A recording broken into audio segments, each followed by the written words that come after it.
So friends, आज हम discuss करेंगे एक बहुत ही बड़े टॉपिक के बारे में, बहुत इंपॉर्टेंट टॉपिक के बारे में। लेकिन उससे पहले मैं कुछ बेसिक क्वेश्चन आपसे पूछता हूँ। जब हम लोगों ने एरे पढ़ा था तो मैंने आपसे बात की थी कि एरे हम क्यों यूज करें, why should you use array. आपने कहा था कि एरे हम तब यूज करें when we are going to deal in number of values of same type. तो मुझे लगा चलिए ठीक है, वेरी गुड। अगर हम इंटीजर टाइप के मल्टीपल वैल्यूज को डील कर रहे हैं, अगर हम फ्लोट टाइप के मल्टीपल वैल्यूज को डील कर रहे हैं, अगर हम करेक्टर टाइप के मल्टीपल वैल्यूज को डील कर रहे हैं, तो हम एरे यूज करते थे। हम करेक्टर का एरे ले, हम इंटीजर टाइप का एरे ले, हम फ्लोट टाइप का एरे ले। ठीक है, मैं कुछ और एग्जाम्पल आपको देता हूं। सपोज करिए मैं आपसे बात करता हूं एक बुक, और मैं आपसे कहूं कि ये बुक है और इस बुक के फीचर्स को आप डिफाइन करिए। अगर इस बुक की फीचर्स में बात करूं तो आप बुक के बारे में क्या बात करेंगे? आप बोलेंगे सर बुक, ओके, बुक का जो नाम है, उसका जो नेम है, that is one feature. Book का author name, that is another feature. Book page number, that is another feature. Book का प्राइस, अनदर फीचर। अब क्या ये सभी जितने भी फीचर हैं सब सिमिलर टाइप के ही हैं? नहीं। बुक के जो नेम है वो स्ट्रिंग टाइप का है, क्योंकि नेम हमेशा स्ट्रिंग टाइप का होता है। करेक्टर टाइप का तो आप कह नहीं सकते, हालांकि string is a collection of characters. तो आपका जो बुक का नेम है वो कैसा है? स्ट्रिंग टाइप का। अथर नेम स्ट्रिंग टाइप का। बुक के पेज नंबर के स्ट्रिंग टाइप के है। पेज नंबर इंटीजर टाइप के, 400, 350, 159 इंटीजर टाइप के ही होंगे पेज नंबर। बुक का प्राइस हमेशा फ्लोट में हम लेते हैं, तो बुक का प्राइस कैसा हो गया? फ्लोट। अब ध्यान से समझिएगा, ये जो बुक नाम की एक एंटिटी है, बुक नाम का एक ऑब्जेक्ट है, इस ऑब्जेक्ट के मल्टीपल फीचर्स हैं और मल्टीपल फीचर्स सब डिफरेंट टाइप के हैं। So if you want to define a book, if you want to define an object like book, तो आपको इन सभी फीचर्स को एक साथ डील करना पड़ेगा। और इन सभी फीचर्स को एक साथ डील कराने के लिए हमारे पास जो यूटिलिटी है, जो फैसिलिटी है सी में, जो अवेलेबल फैसिलिटी है, वो है स्ट्रक्चर। क्लियर है? अब स्ट्रक्चर को हम डिफाइन करने की कोशिश करते हैं। क्या है? Structure is a collection of heterogeneous elements. कैसा? स्ट्रक्चर एक हेट्रोजीनस एलिमेंट्स का कलेक्शन है। Heterogeneous means different type. तो हम एक लाइन में डिफरेंस, इसकी डिफिनेशन लिखेंगे कि it is a collection of heterogeneous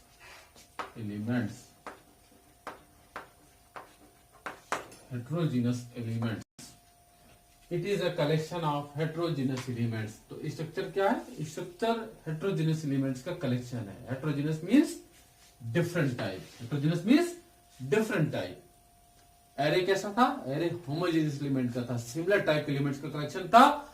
structure कैसा है? स्ट्रक्चर आपके डिफरेंट टाइप के एलिमेंट्स का एक कलेक्शन। हेट्रोजीनियस हमने लिखा। अब डिफिनेशन अगर हमारी पूरी हो गई है और ये समझ में आ गया है कि actually when should you use structure and when should you use array, तो अब हम बात करते हैं कि how will you define a structure. एक एरे को कैसे डिफाइन करें, किसी ऑब्जेक्ट के स्ट्रक्चर को कैसे डिफाइन करें, है ना? तो सबसे पहले मैं उसके डिफिनेशन की बात करता हूं कि डिफाइनिंग स्ट्रक्चर, डिफाइनिंग ए स्ट्रक्चर। एक स्ट्रक्चर को कैसे डिफाइन करें, कैसे लिखें, कैसे क्रिएट करें। तो सबसे पहले मैं सिंटेक्स की बात करता हूं। सिंटेक्स क्या है? सिंटेक्स है struct then space and then structure name, then structure name and then type and then member 1 type and member 1, and then type and member 2, and so on. Type and member n, brace 1। तो किसी भी structure को अगर हमें define करना है तो हम ऐसे लिखेंगे। स्ट्रक्ट, जहां पे स्ट्रक्ट क्या है आपका कीवर्ड है, स्ट्रक्चर को क्रिएट करने का जो कीवर्ड है that is struct. Then structure का name, it is also known as tag name. इसको हम क्या बोलते हैं, इसको हम टैग भी बोलते हैं, tag name.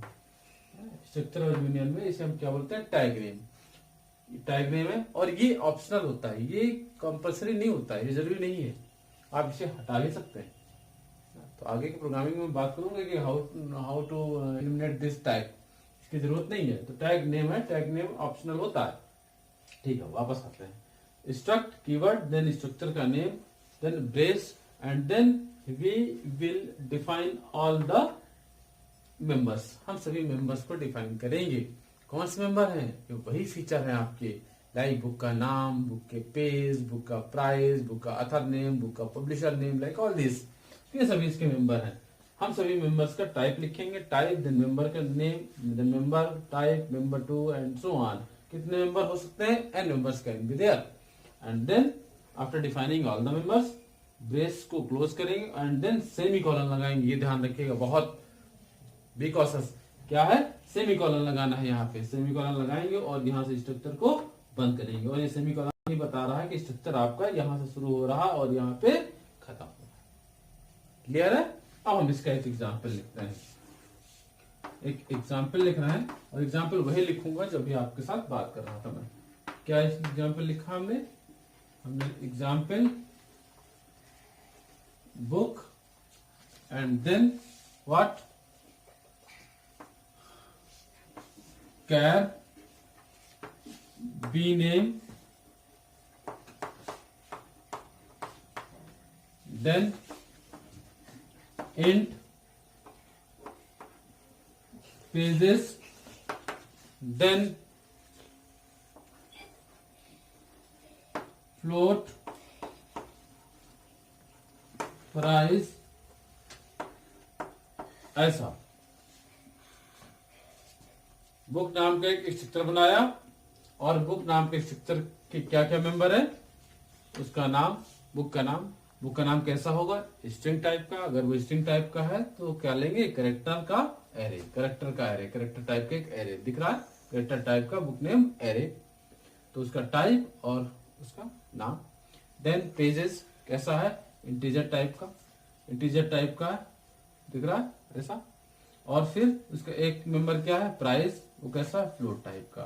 And then base को बंद किया एंड सेमीकोलन।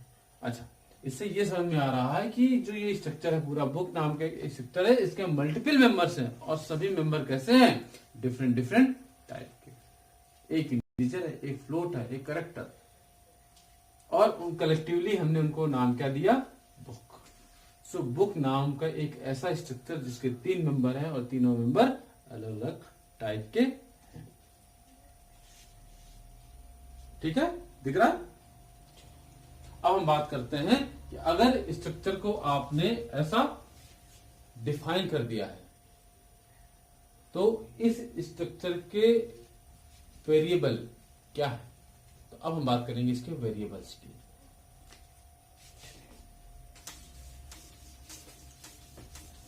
देखिए स्ट्रक्चर के वेरिएबल क्या होते हैं। स्ट्रक्चर वेरिएबल मींस मैं आपसे बोल रहा हूं कि बुक को डिफाइन करिए, इस बुक का नाम बताइए। तो आप मुझसे ये तो पूछेंगे सर कौन सी बुक, मैं पूछ रहा हूं बुक का नाम बताइए, तो आप पूछेंगे कौन सा बुक।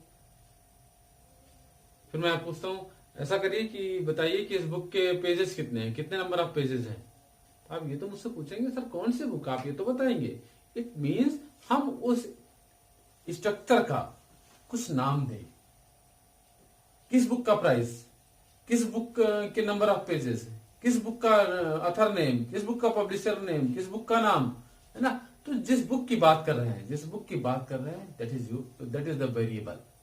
किसका वेरिएबल, इस बुक नाम के स्ट्रक्चर का वेरिएबल। तो अब हम बात करने जा रहे हैं वेरिएबल ऑफ ए स्ट्रक्चर। किसकी बात कर रहे हैं?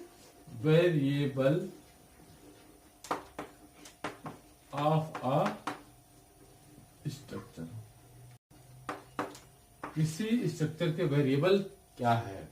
तो किसी वेरिएबल के स्ट्रक्चर क्या है? वेरिएबल के स्ट्रक्चर को डिफाइन करने का दो तरीका है। एक तो ये तरीका है कि हम क्या करें, यही लिख दें। देखिए कहां लिखा हमने स्ट्रक्चर को डिफाइन किया, स्ट्रक्चर को डिफाइन किया, और डिफाइन करने के बाद उसका जो वेरिएबल है, जिस बुक की बात कर रहे हैं, B1 बुक की। किस बुक की? B1 बुक की। तो जो B1 है, B2 है, B3 है ना, ये कहा हमने डिफाइन किया? यहां तक। कहा? स्ट्रक्चर के साथ ही, स्ट्रक्चर के अंदर ही। तो ये स्ट्रक्चर है, यहां से कर दिया। एक और तरीका है, ये तरीका आपको समझ में आ जाएगा। एक और तरीका है, एक तो ये तरीका है कि इसको यही कर दें, एक और तरीका है हम इसको एज इट इज छोड़ दें, लेकिन हम क्या करें इसको, हम उसको बाहर कर लें। स्ट्रक्ट बुक B1, ऐसा करना।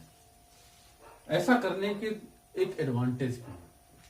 जो लास्ट वाला ऑप्शन था जिसमें आप यहां लिख दे रहे थे, उसमें एक डिसएडवांटेज ये है कि आप जहां पे स्ट्रक्चर को डिफाइन करेंगे वहीं पे वेरिएबल को भी डिफाइन करना पड़ेगा। इस केस में क्या है कि स्ट्रक्चर की डेफिनेशन अलग है और आपके इस B1 की जो डिक्लेरेशन है वो अलग है ना। तो जब B1 आपका अलग हो गया, और एक चीज और, जब हम प्रोग्रामिंग करेंगे तो एक चीज और भी समझेंगे कि जो स्ट्रक्चर है आपका, स्ट्रक्चर को हम डिफाइन करेंगे ग्लोबली, और इसका जो वेरिएबल होगा वो क्या होगा, लोकली। स्ट्रक्चर को ग्लोबल क्यों बनाएंगे? So that all the members can approach this structure. अगर हम इसको लोकल कर देंगे तो only main can approach this structure. तो हम इस स्ट्रक्चर को क्या करेंगे, ग्लोबल करेंगे, और इस वेरिएबल को कहां डिक्लेयर करेंगे, मेन के अंदर। तो ये वेरिएबल आपका लोकल हो जाएगा और ये आपका क्या हो जाएगा, ग्लोबल हो जाएगा, है ना। तो ये एक्चुअली मेन के अंदर हम लिख पाएंगे और इसको ग्लोबल बना पाएंगे। तो अभी मुझे लग रहा है कि समझने के लिए, स्ट्रक्चर को समझने के लिए एक वीडियो में इतनी बात। अगले वीडियो में हम लोग बात करेंगे कि how can we initialise a structure. एक स्ट्रक्चर को कैसे इनिशियलाइज करें, एक स्ट्रक्चर के वेरिएबल को कैसे इनिशियलाइज करें, फिर हम उस स्ट्रक्चर के वेरिएबल्स के जो वैल्यूज हैं, है ना, उस वेरिएबल की मेंबर्स की जो वैल्यूज हैं उनको कैसे अप्रोच करें, उसके बारे में बात करेंगे, और ऐसी बहुत सारी डिटेल में बात करेंगे। तो इस वीडियो के लिए इतना ही, तब तक